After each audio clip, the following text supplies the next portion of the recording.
So if you're listening to this right now, I want you to think about your car or maybe the bottom of your laptop bag.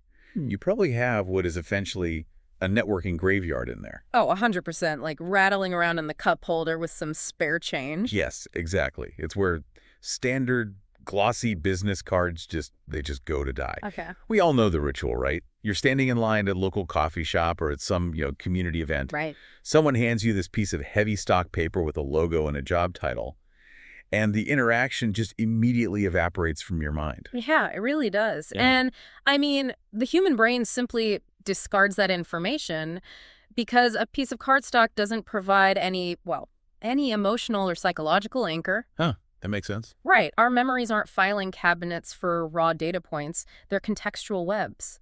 So when you hand someone a logo and a list of services, you're asking their brain to do all the heavy lifting, to categorize abstract info without giving them any compelling reason to actually care. Okay, let's unpack this. Because it's kind of like handing someone a map with no destination. Oh, that's a great way to put it. You're giving them the coordinates, right? Yeah. A phone number, an email, maybe a pricing tier.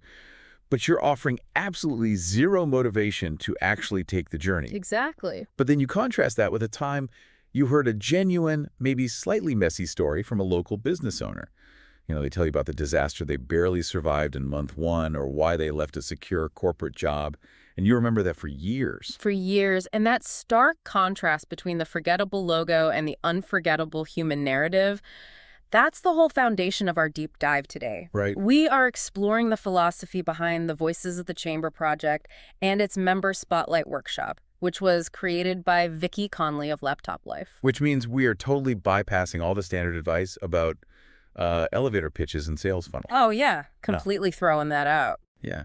We're looking at why storytelling is the true currency of a business community, why authenticity creates way stronger relationships than polished marketing, and why every single person listening to this, no matter how ordinary you think your life is, has a story worth preserving. Yeah, because the central thesis behind Voices of the Chamber fundamentally redefines visibility.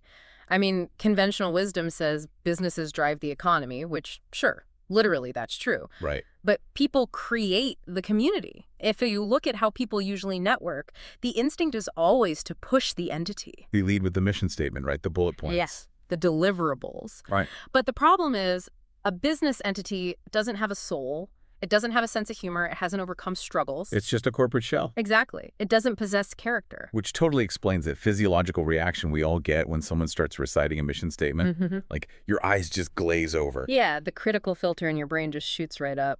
Because we know we're being pitched to. So we instantly build this defensive wall against the sale. But narrative completely bypasses that wall. When someone stops pitching and starts telling a story about, say, a specific challenge they faced, the listener's brain relaxes. Oh, interesting. So you stop seeing them as a vendor. Right. You start engaging with them through empathy and pattern recognition. A story builds trust faster than any credential ever could, just because our brains are literally hardwired to process information through narrative. And that trust is the actual engine behind referrals. I mean, Yeah. People treat referrals like a math equation, right? Oh, totally. Like, hand out 50 cards, get 3 clients. Yeah.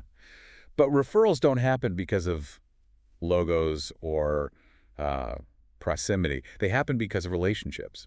When you refer a business to a friend, you're not just passing along a phone number. You're putting your own reputation on the line. Exactly. You're staking your personal social capital on that recommendation.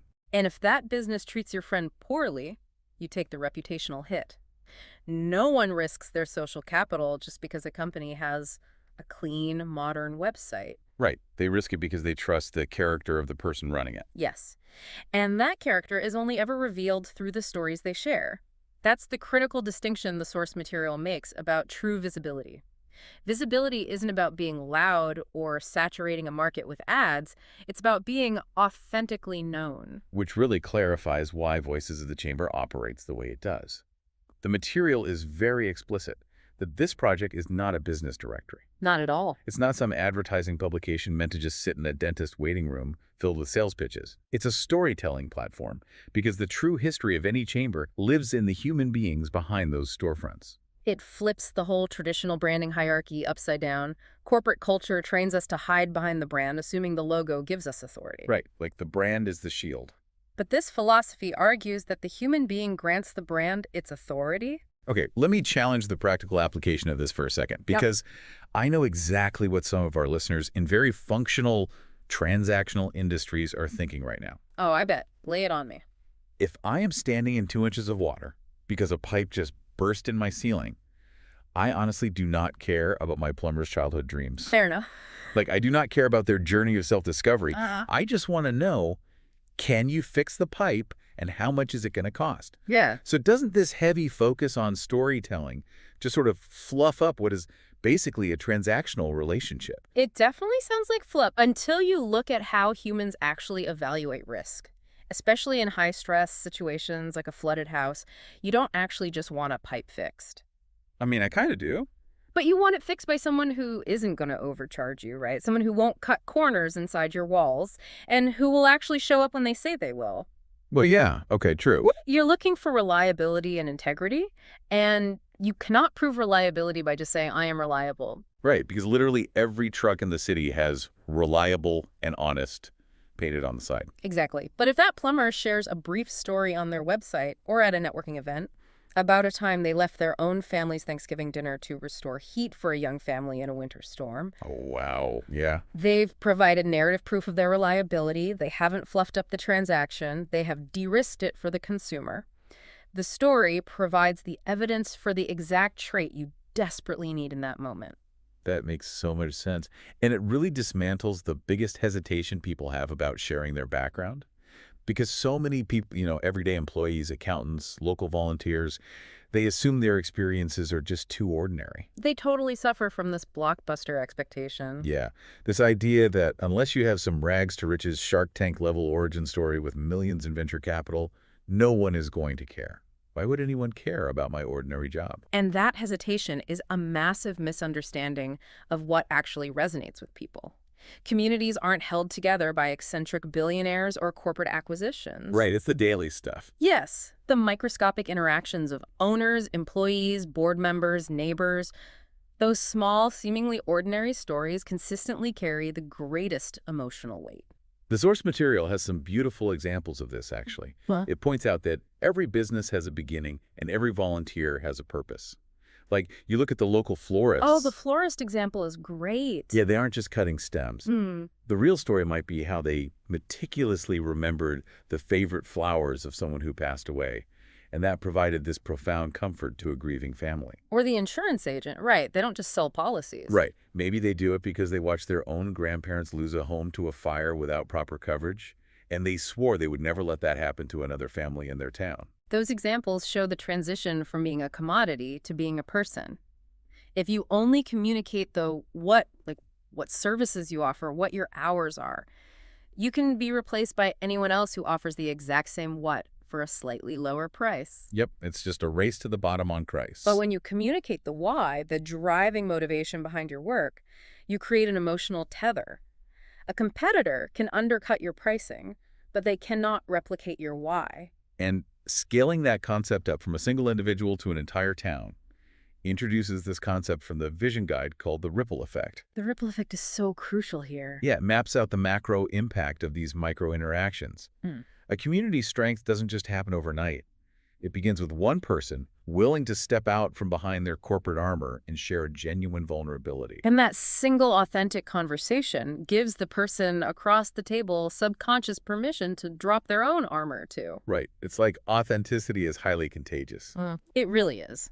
When a coffee shop owner admits how close they came to bankruptcy during a street construction project and explains the creative pivot that saved them, they aren't just sharing a business anecdote. They're passing along survival skills. Exactly. They are actively transferring resilience to another business owner who might be facing a similar crisis. As those stories circulate, they weave an interconnected web of trust. The chamber stops being a sterile directory and transforms into a real support ecosystem. Here's where it gets really interesting for me. When you view a community through that lens, looking at organizational history, through official records, a list of past presidents or a plaque on a municipal building, it's kind of like looking at a city's skyline from 10 miles away. That is a brilliant analogy. Like, you can see the broad shape of the town, you can tell it's structurally sound and impressive. But hearing the individual messy stories of the members, That is like actually walking the streets. Yes. Smelling the bakeries, visiting the corner shops, talking to the locals. Exactly. That ground level narrative is where the actual culture lives. And the closing thought of the vision guide explicitly anchors this idea.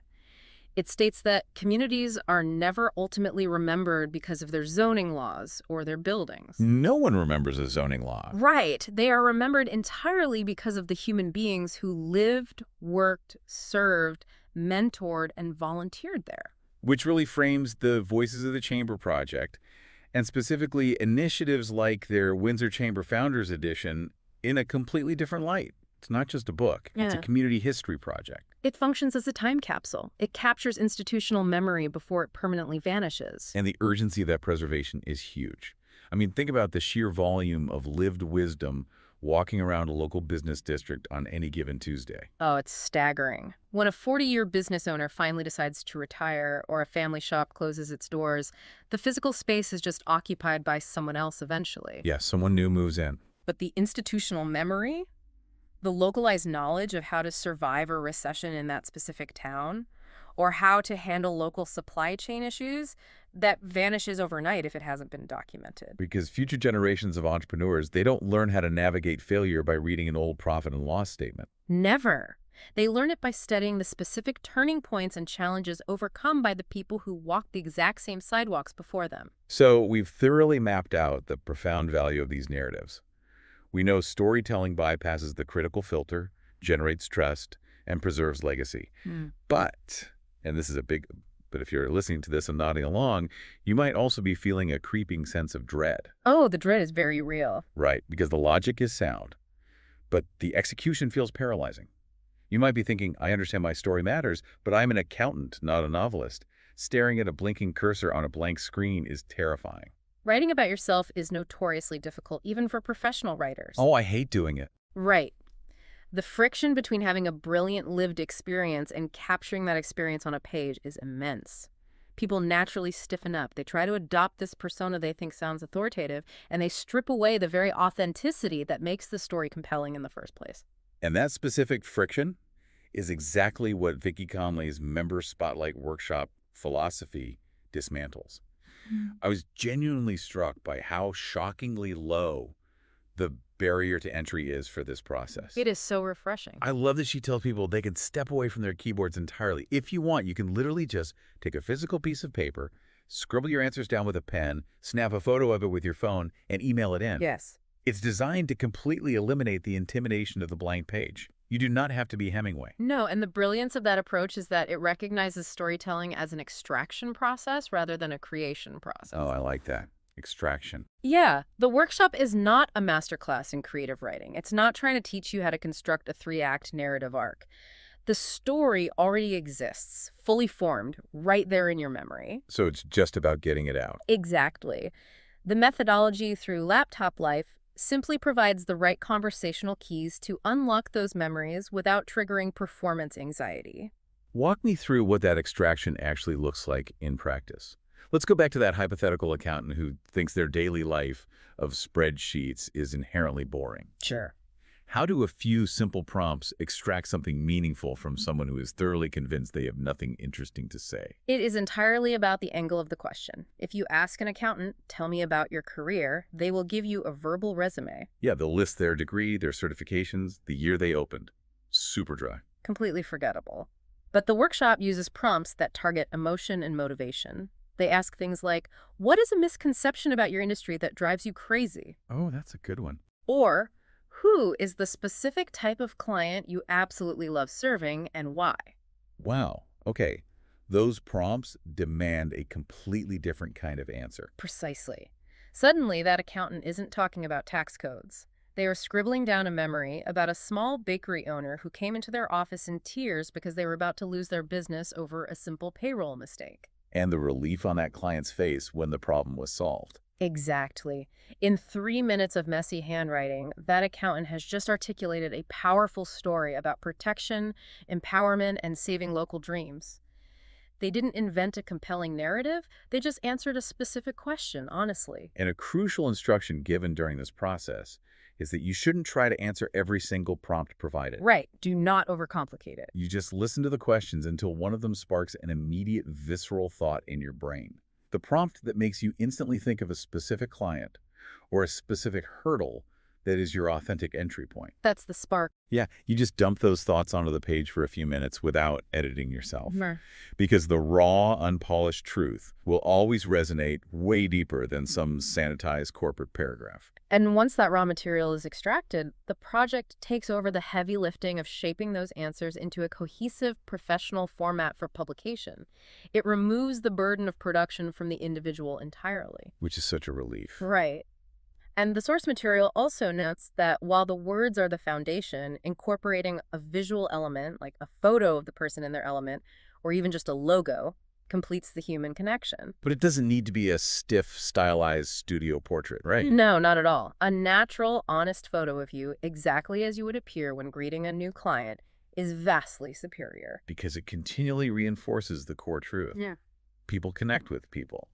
And whether these collected narratives live in a physical book like the Founders Edition, or get adapted into audio or go on a digital platform, the medium is secondary. Completely secondary. The entire ecosystem of this initiative serves one singular driving mission: helping individuals recognize the inherent value of their own lived experiences. Because every community functions as a massive, ongoing narrative.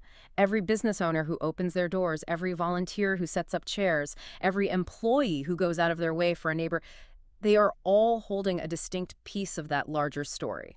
And when you withhold your piece of the story because you mistakenly think it's too ordinary, the whole community is deprived of that wisdom. Yes. When you share it, you provide the context and connection that makes the entire local economy more resilient. Well, we have covered a tremendous amount of ground today on this deep dive.